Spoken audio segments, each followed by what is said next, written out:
Hey, what's up, Toilet Water Squad? I'm Big P, and I'm streaming out some crispy ricotta gnocchi with spicy Italian sausage, broccolini, and mushrooms in a creamy garlic basil parmesan sauce. This uses the homemade buttermilk ricotta cheese that I made in my recent video. Other than boiling and frying the gnocchi, it's pretty much a one-pot meal. So I guess that means it's not really a one-pot meal.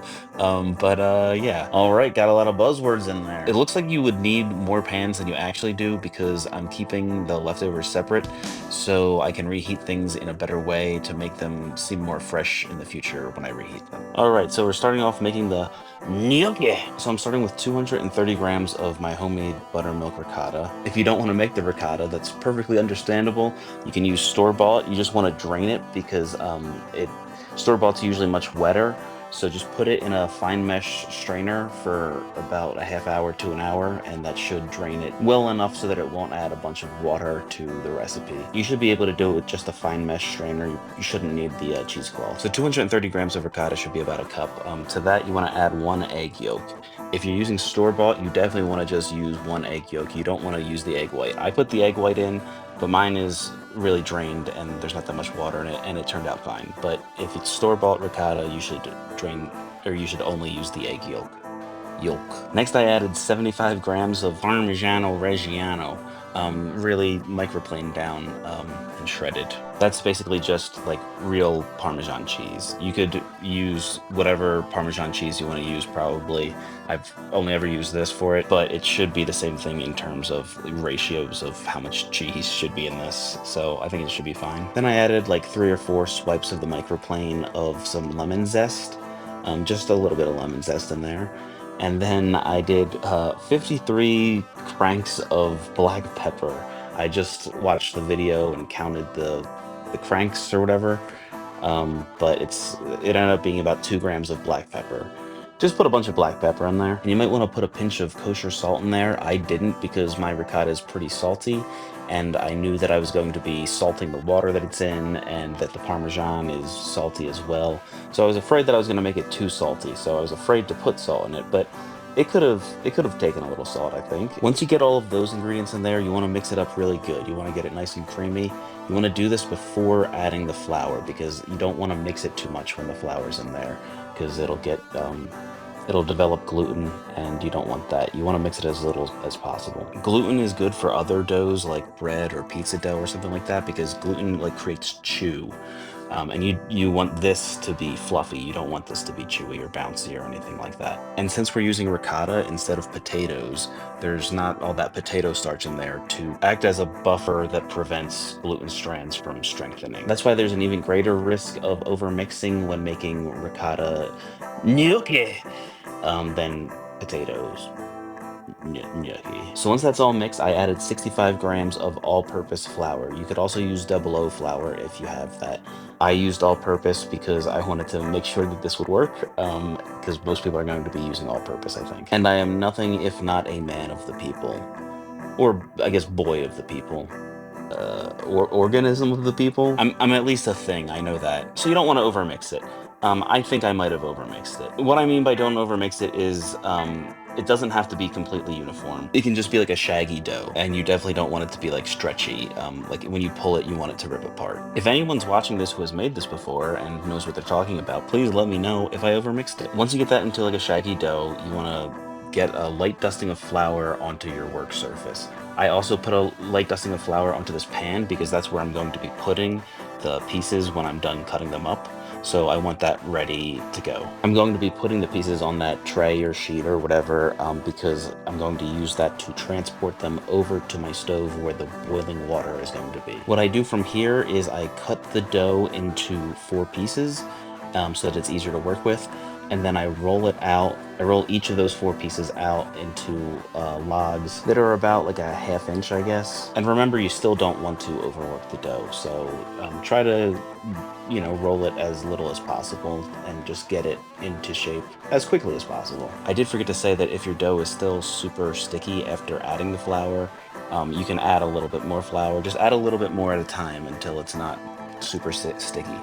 It can be a little bit sticky. If you get to the point where you're rolling this out and it's like sticking too much, just dust a little bit more flour on there. But generally speaking, the less flour that you use, the better. But if you need to use it, you need to use it. Once you get your logs rolled out, you want to cut them into little pieces.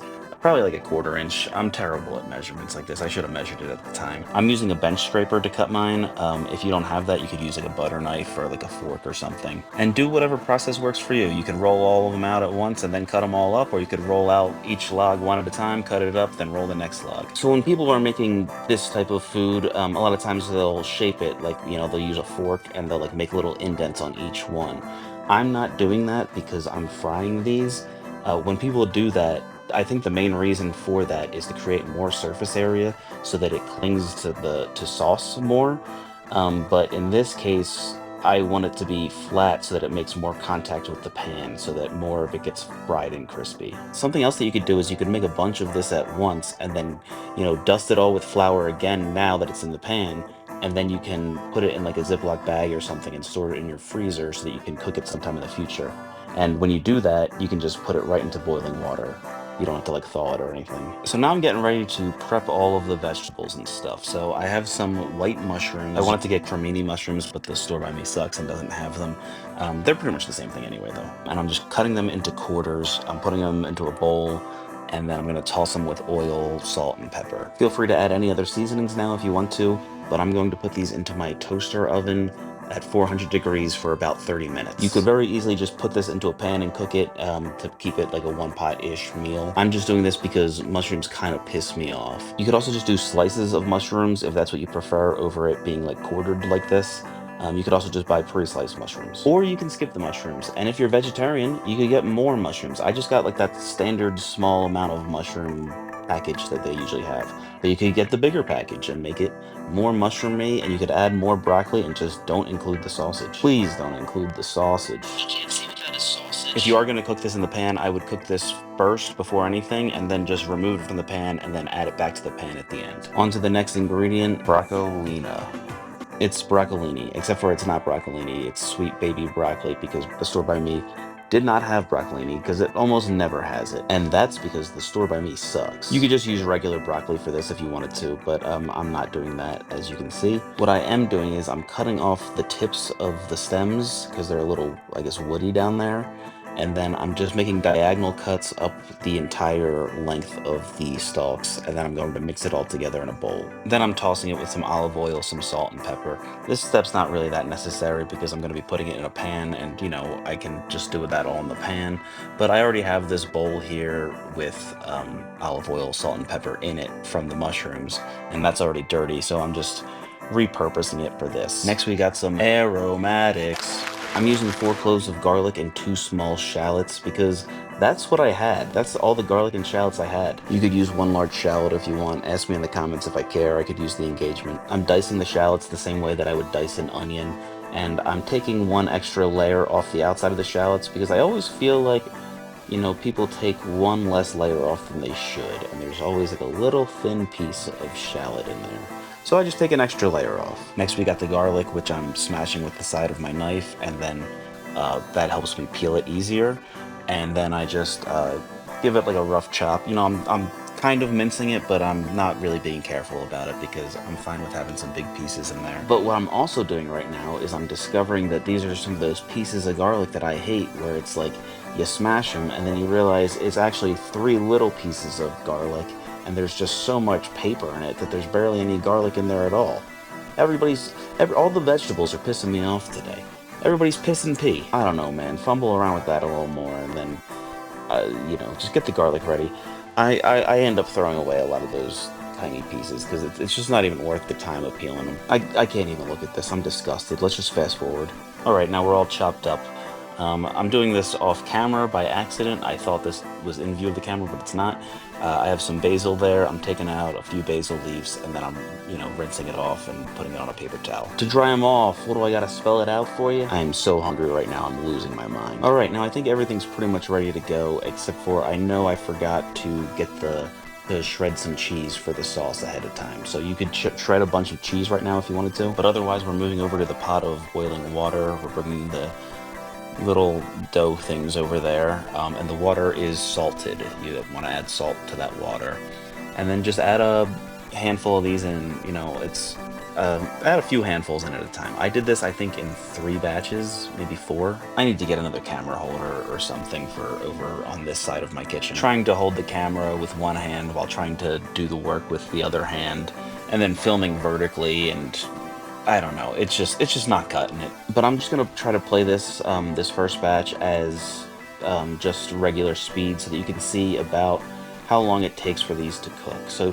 you just really want to cook it until they float, and then just leave them in there for about like 30 more seconds. Since I'm adding these at different times, it's kind of hard to tell when things have been floating for 30 seconds, because once they start floating, they look like the ones that have already been floating. So try to maybe add it all, try to add each batch all in at the same time, if you can. But if not, that's fine. If you take any out too early, we're still going to be frying it anyway, so it's not like it's going to be undercooked. So just don't worry too much. Don't worry too much about anything, man. Take it easy. You want to have like a spider ready, or one of those things that's like a slotted spatula, something like that, I guess, to fish these out, and then put these. I have another tray ready with parchment paper on it, and that's just so that it doesn't, stick to the tray under it. So you want to have that ready so that when these do need to come out, you can just scoop them out, and then I shake it a little bit just to get any of the excess water off, and then you want to put it onto that parchment lined tray. And like make sure that they're not touching each other, just so that they can steam. They can be like, you don't have to be like completely not touching each other, but you just want it so that they have space so that they steam, and that dries them off a bit. While they're steaming on that tray, the steam is just the water coming off of them. And you want them to dry out as much as possible, because we are going to be frying these in a pan, and water is the enemy of crispiness. And also, if they're wet and you put them into a pan of hot oil, it's going to be splattering everywhere.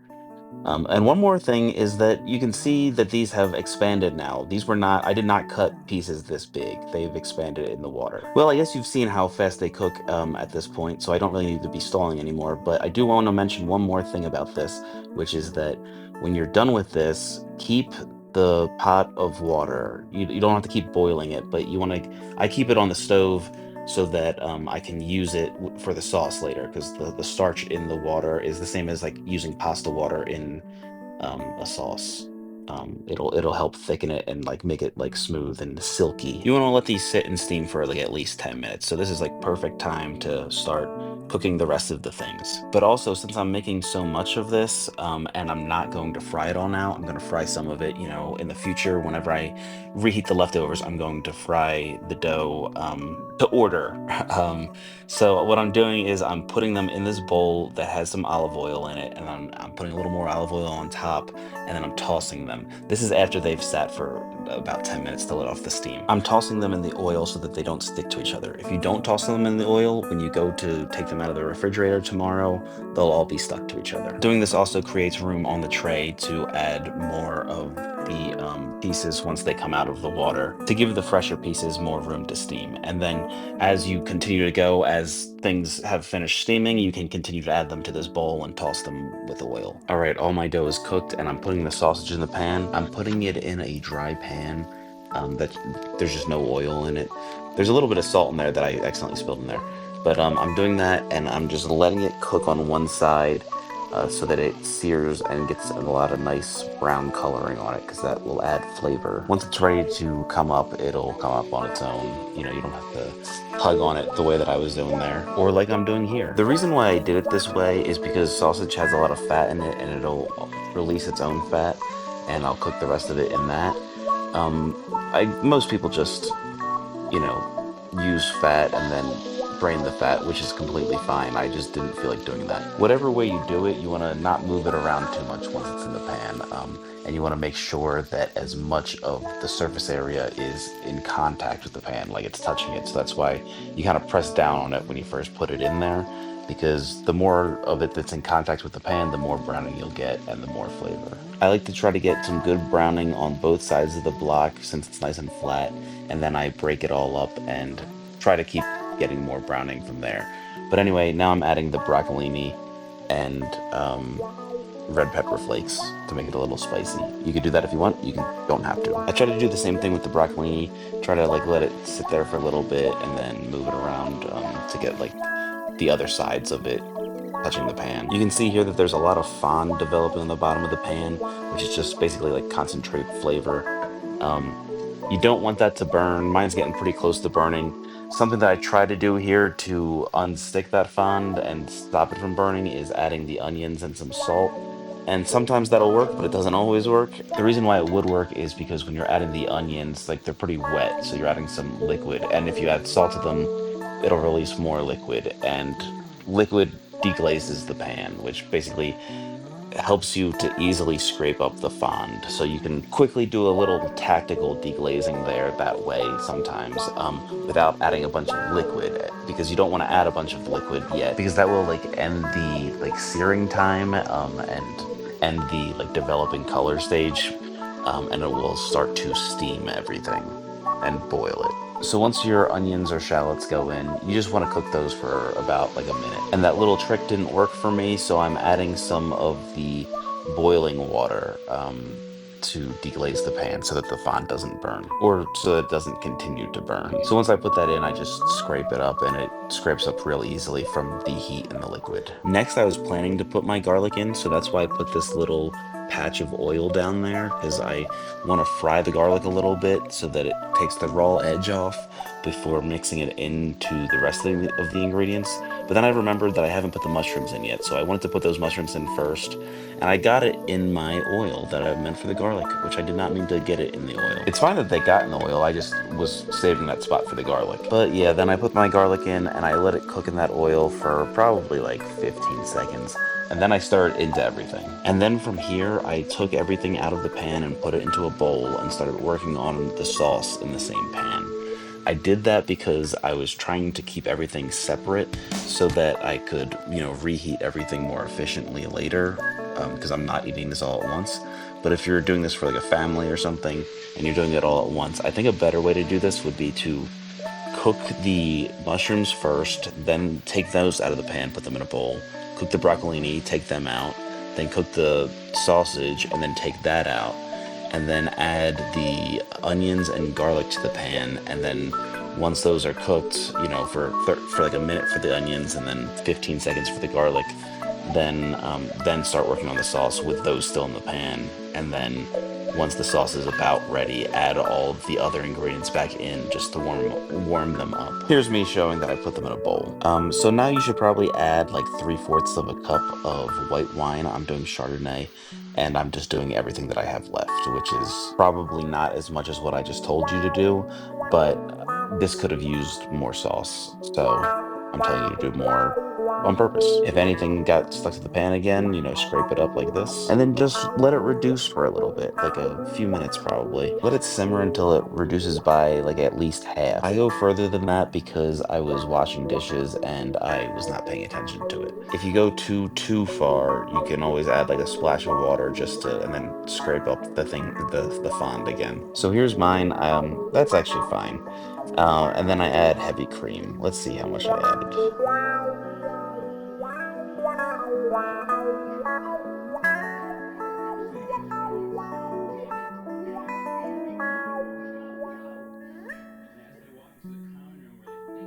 All right, so I guess I would say add like a cup to a cup and a half, maybe. Again, you should add more than what I added because I needed more sauce. So I think a cup and a half is more than what I added there, but I think that's what you should add. So now just let this cook for a few minutes.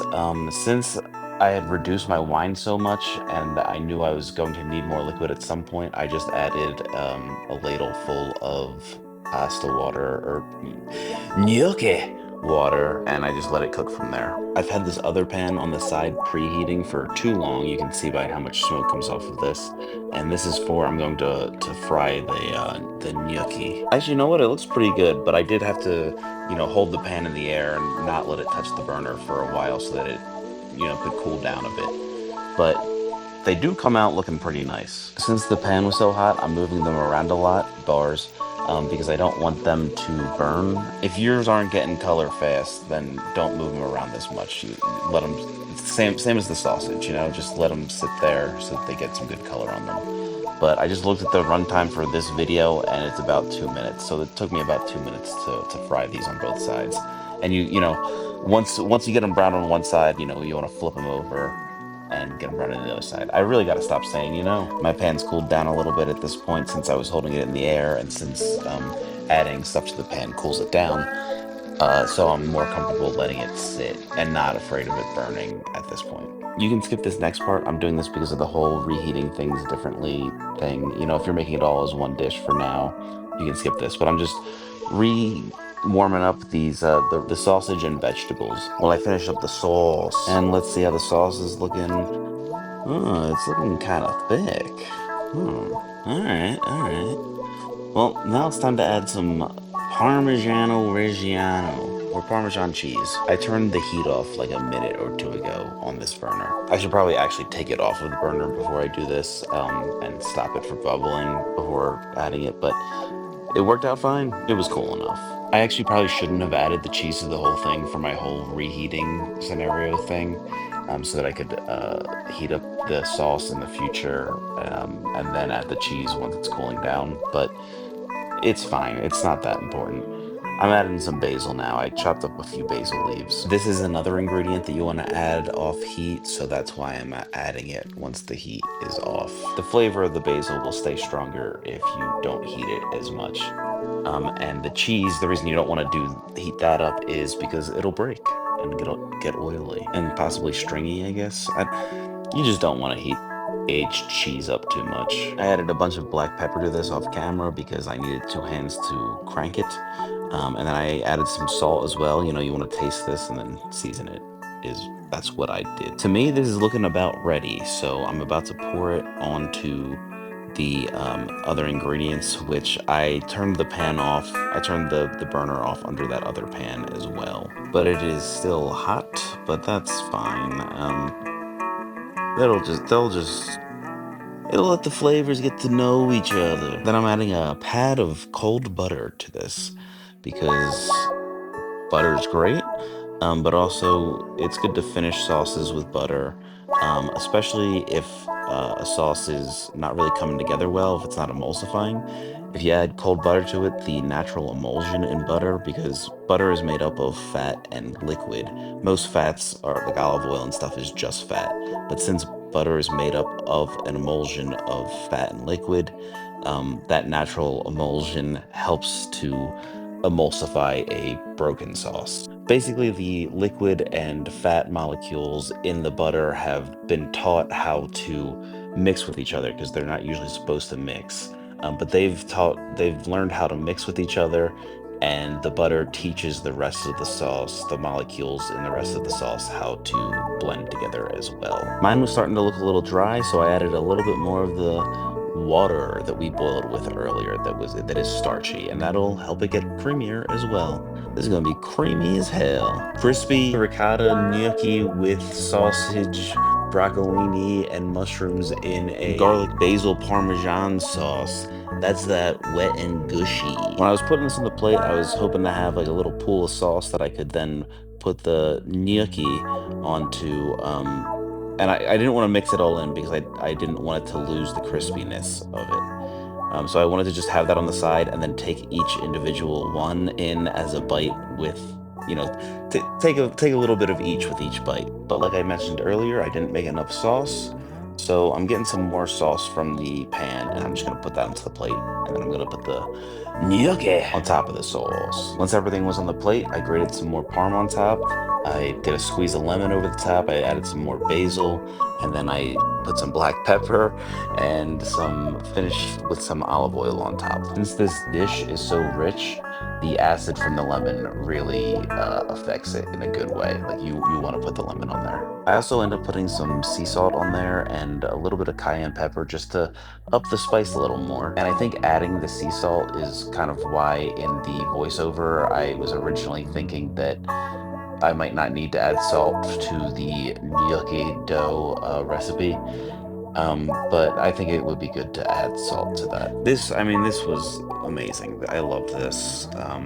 If you watched it this far and you like cooking, make this. It's great.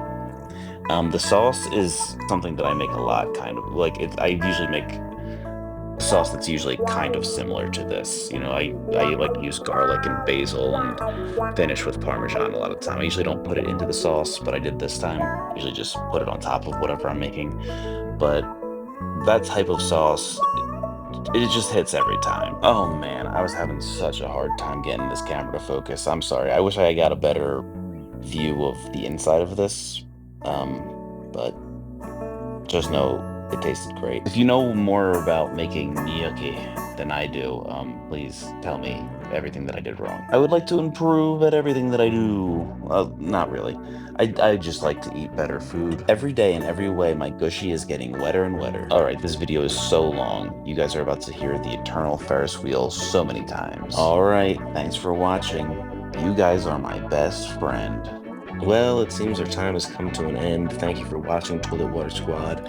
Like and subscribe and check out some other videos about ice cream or high altitude baking or just other food stuff. And big shout out to the Upper Decker members. You guys are keeping a roof over my family's head. And remember to hug your pets. Give them a nice little pet and give them a big old hug from Big P. That's me.